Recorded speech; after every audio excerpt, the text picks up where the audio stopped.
What's up everyone? Welcome back to the channel. Today, we're diving deep into one of the most requested reviews analysis, so stick around, you don't want to miss this. But before we get into that, if you're considering a purchase, don't miss out on this incredible discount available right now.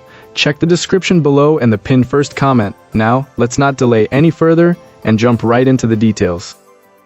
So, I picked up this power station to test for camping, and as a backup at home. And my first impression was that this power station feels solid and well built, with a bright display that is actually easy to read in daylight.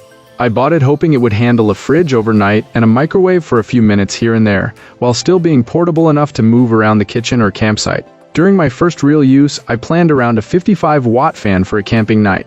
The math lined up with about 17 hours of runtime on that load, which sounded perfect. But after a few hours, the display showed only a few hours left, and the battery was down more than I expected.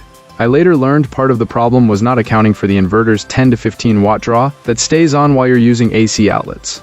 Once I factored that in, I still wasn't seeing the predicted performance.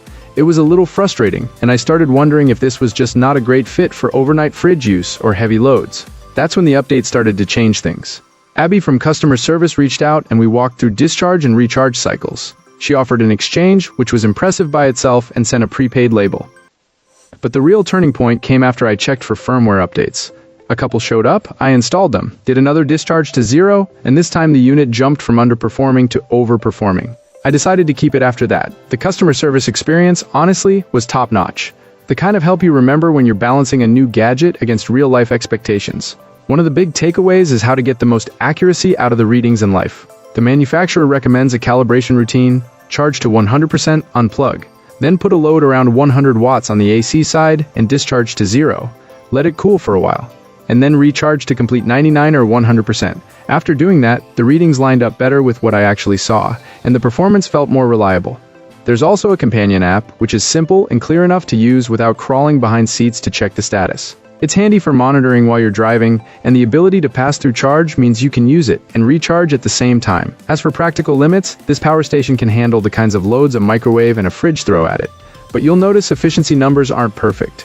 If you supplement with an external battery pack, you can push runtimes into meaningful territory. I paired it with a separate 12-volt battery, and with careful planning, I was able to stretch runtime to well over a day of fridge usage with occasional higher draws. Overall, this power station is now a keeper in my lineup. It's not flawless out of the box, but a few firmware updates, a calibration step, and one solid customer service experience later, and I'm happy with what I've got. It's a solid option for camping power outages or when you want a reliable backup without grabbing a full generator.